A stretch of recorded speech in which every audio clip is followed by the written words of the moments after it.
क्या आपने कभी सोचा है, अगर जीवन का असली उद्देश्य हमसे छुपाया गया हो? क्या अगर हम जिस रास्ते पर चल रहे हैं वह हमें केवल भ्रमित कर रहा हो? जानिए उस गुरु के बारे में जिसने विक्रम को सच्चे जीवन के अर्थ का एहसास कराया। आध्यात्मिकता जीवन के गहरे उद्देश्य को समझने की कुंजी है। विक्रम ने कभी नहीं सोचा था कि उसके जीवन का असली अर्थ क्या है, लेकिन सद्गुरु की शिक्षाओं ने उसकी सोच बदल दी। उनकी गाइडेंस ने विक्रम को वो शक्ति दी जो वह ढूंढ रहा था। आज वह वही अनुभव आपसे साझा करना चाहता है। विक्रम के जीवन में भी एक ऐसा पल आया था जब उसने खुद से यह सवाल किया, क्या मैं सचमुच वही कर रहा हूं जो मुझे करना चाहिए? क्या मेरे जीवन का कोई असली उद्देश्य है? वह अपनी दिनचर्या में इतना उलझ गया था कि खुद से यह सवाल करने का वक्त ही नहीं मिल रहा था। बाहर से सब कुछ था, पैसा, सफलता, दोस्त, लेकिन भीतर एक अजीब सी खालीपन थी, एक अधूरापन। क्या आपने कभी महसूस किया है कि कुछ कमी है, चाहे आपके पास दुनिया की सारी चीजें हों? विक्रम भी यही महसूस कर रहा था। यह खालीपन क्यों है? क्या वह सच में अपनी मंजिल की तरफ बढ़ रहा है या फिर भटक रहा है? यह संघर्ष और उलझन विक्रम के जीवन का हिस्सा बन गई थी। उसे कोई जवाब नहीं मिल रहा था, लेकिन क्या अगर यही सवाल उसका पूरा जीवन बदलने का एक मौका बन जाए? आध्यात्मिकता ने विक्रम को वह रास्ता दिखाया जो उसकी आत्मा से जोड़ता है। यह सफर आसान नहीं था, लेकिन जब उसने आध्यात्मिकता की दिशा में कदम बढ़ाया तो विक्रम ने खुद को नए रूप में पाया। उसने जाना कि असली उद्देश्य बाहरी उपलब्धियों में नहीं, अपने भीतर है।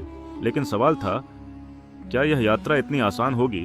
क्या सारी मुश्किलें सिर्फ आध्यात्मिकता से सुलझ जाएंगी? विक्रम इन सवालों के जवाब ढूंढने के लिए तैयार था। जब विक्रम ने अपनी आध्यात्मिक यात्रा शुरू की, वह पूरी तरह से भ्रमित था। हर दिन वही सवाल, क्या मैं सही कर रहा हूं?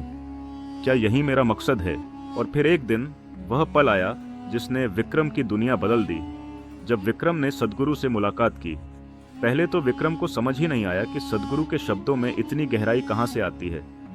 उनका हर वाक्य विक्रम के भीतर कुछ हिला रहा था।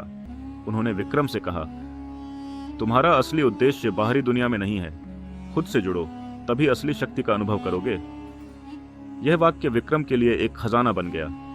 जब उसने इस वाक्य को दिल से अपनाया तो उसकी जिंदगी में एक गहरा बदलाव आया, एक ऐसा बदलाव जिसे शब्दों में बयां करना मुश्किल है। सद्गुरु ने विक्रम से कहा था, तुम कभी भी बाहर से संतुष्टि नहीं पा सकते जब तक तुम भीतर से संतुष्ट नहीं होते। यह वाक्य विक्रम के मन में गूंजता रहा। वह दिन विक्रम की जिंदगी का टर्निंग पॉइंट बन गया। क्या आप भी कभी ऐसे मोड़ पर आए हैं जहां आपको लगता है कि सब कुछ बदल गया? विक्रम के जीवन में भी वह दिन आया था। एक गहरी चर्चा के दौरान सद्गुरु ने विक्रम से सीधा सवाल किया, क्या तुम्हें लगता है तुम जो जी रहे हो वह तुम्हारे जीवन का असली उद्देश्य है? विक्रम चुप हो गया। भीतर से कुछ टूटता सा महसूस हुआ।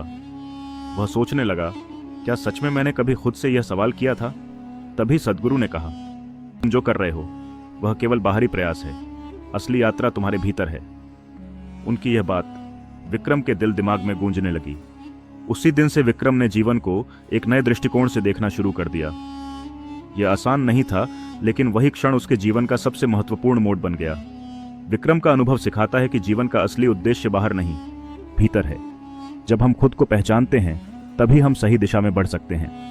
यह यात्रा कठिन हो सकती है, लेकिन अगर आप भी अपने जीवन का असली उद्देश्य जानना चाहते हैं तो आध्यात्मिकता सबसे सुंदर रास्ता हो सकता है। क्या आपने भी कभी ऐसा कुछ महसूस किया है? अपने विचार हमें कमेंट में जरूर बताइए, और अगर आप भी अपने आध्यात्मिक सफर पर चलना चाहते हैं तो हमारे बाकी वीडियो भी जरूर देखें।